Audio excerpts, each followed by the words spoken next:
Nama Om Vishnu Padaya Krishna Prasthaya Bhutale Srimati Bhaktivedanta Swami Iti Namini Namaste Saraswati Deve Gauravani Pacharani Nivashesha Shunyavadi Praskachadi Satarani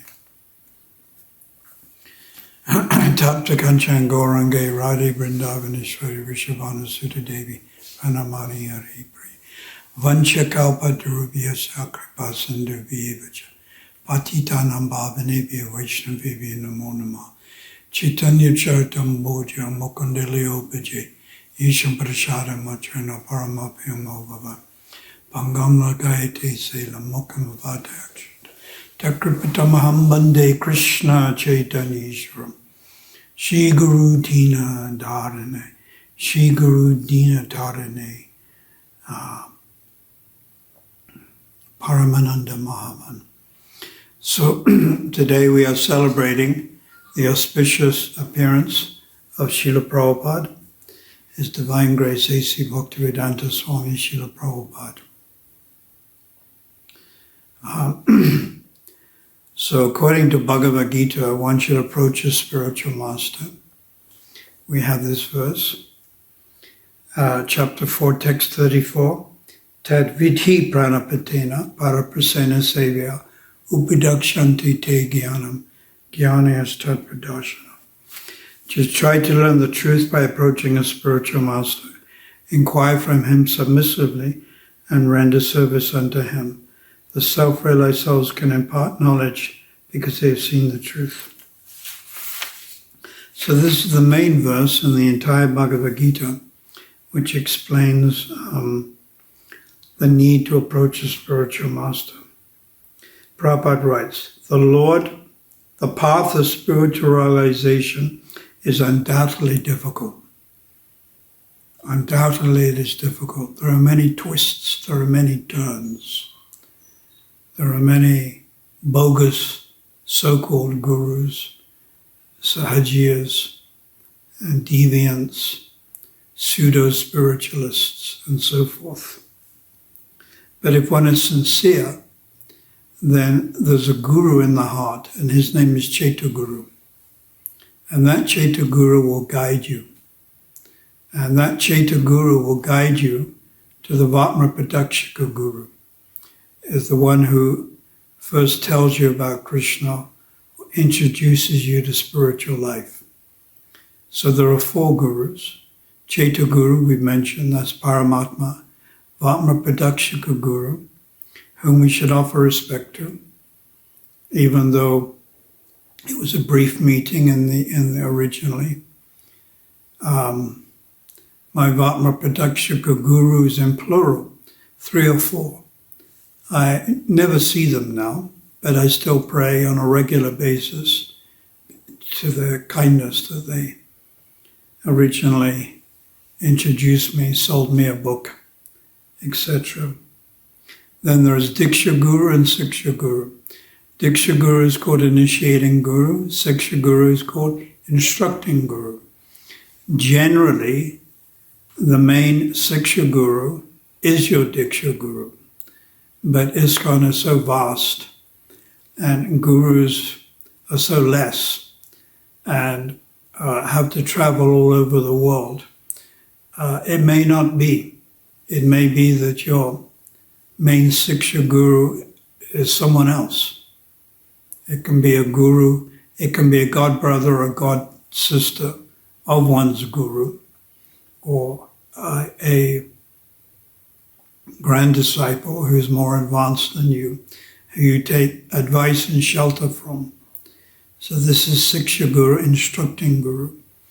And then Diksha Guru, we know, initiates. So Prabhupada said initiating and instructing Guru, Diksha and Siksha, are equal and identical manifestations of Krishna's mercy. So within our ISKCON society, we should emphasize more this instructing Guru concept of taking shelter of Vaishnavas who are more serious than us, who can help and guide us, who are sympathetic to us, but who may not necessarily be our Diksha Gurus. This is very important. Prabhupada continues, the Lord therefore advises us to approach a bona fide spiritual master in the line of disciple succession from the Lord himself. No one can be a bona fide spiritual master without following this principle of disciple succession. So disciple succession, we've understood, this is sampradaya or parampara. So I've mentioned a number of times the word sampradaya. Sam, S-A-M, means correct. Pra, means superior or elevated. And daya means connection. So the correct superior connection to transcendental knowledge, sampradaya, parampara. There are 4. One coming from Lord Brahma, and the main acharya is Madhva. Not Madhava Acharya, but Madhva Acharya, as Brahma Sampradaya. Then the Sri Sampradaya, coming from Lakshmi, and the main Acharya, and that one is Ramanuja Acharya.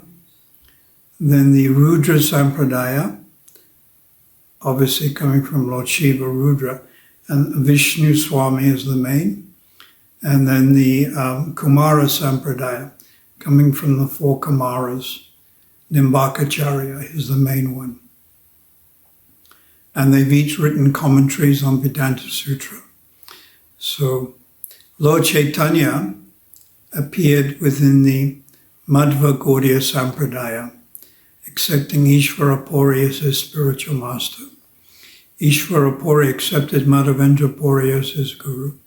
Madhavendra Puri accepted Lakshmi Pati Tirtha, and then Vishnu Tirtha, and then it goes back to Jayadev, Rajendra,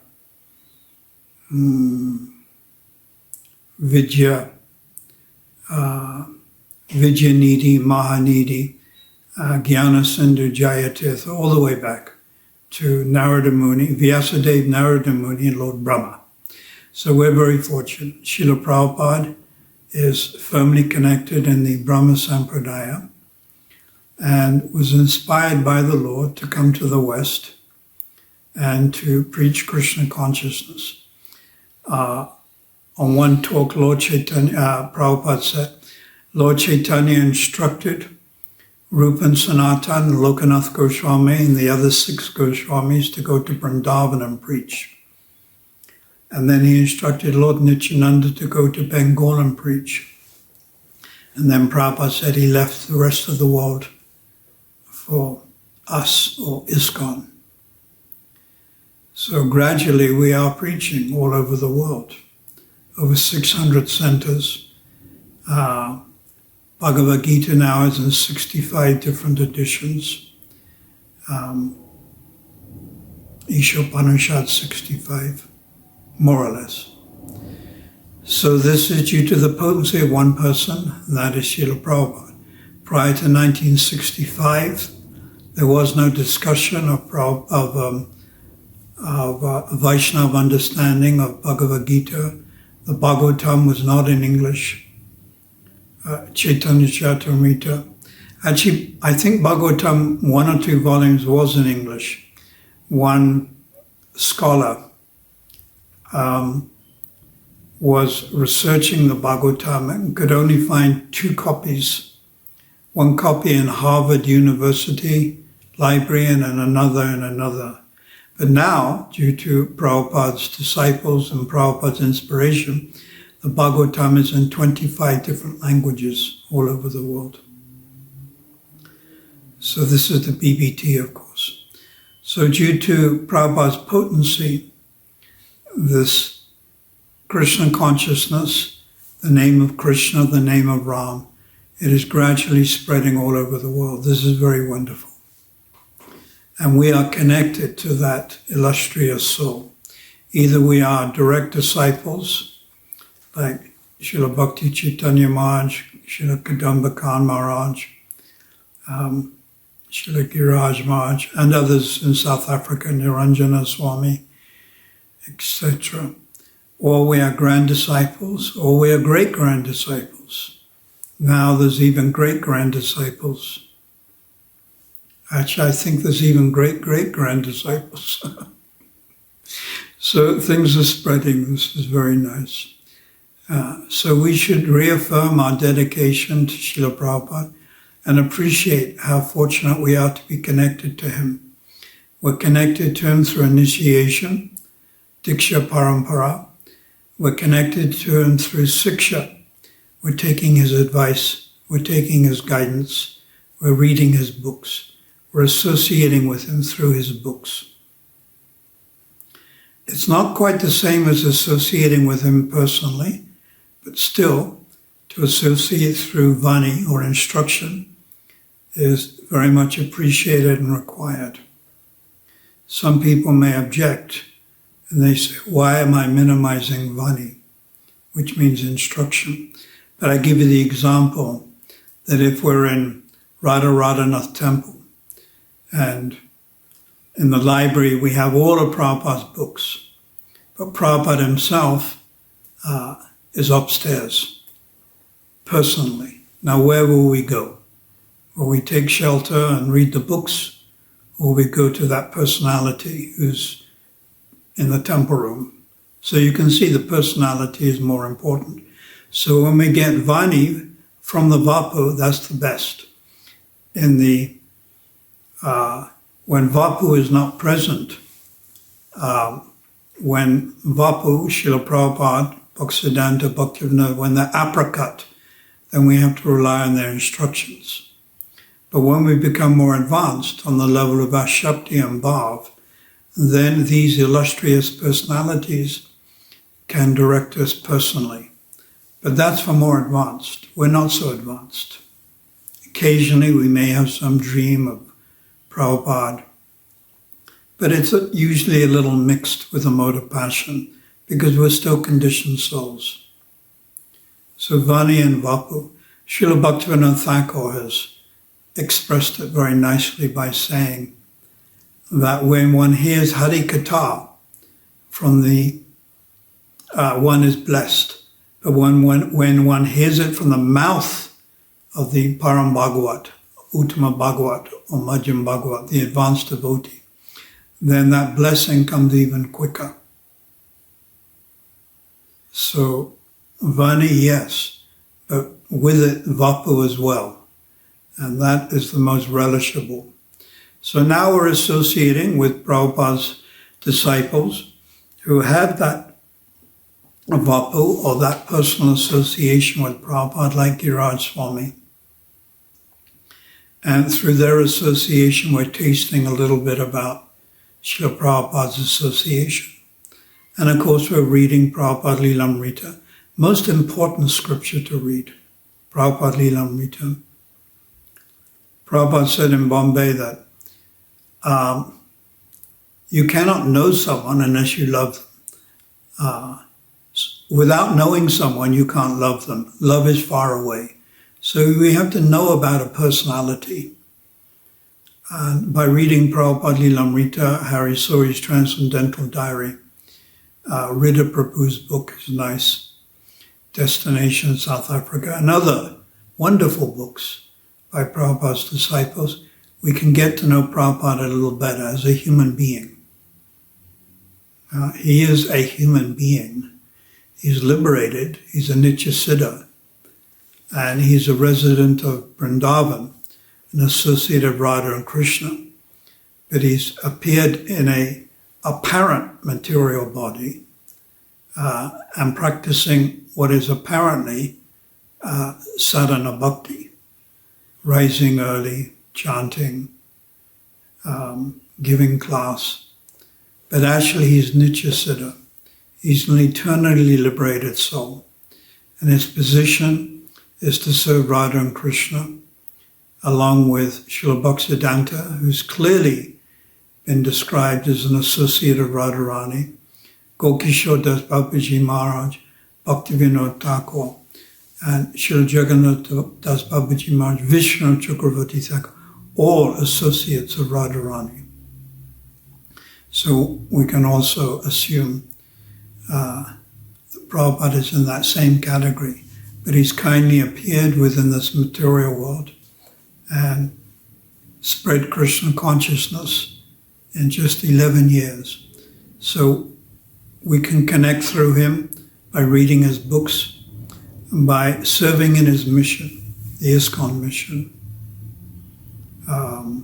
Some or other taking on some responsibility, doing something within the ISKCON mission, according to our propensity, according to our ability.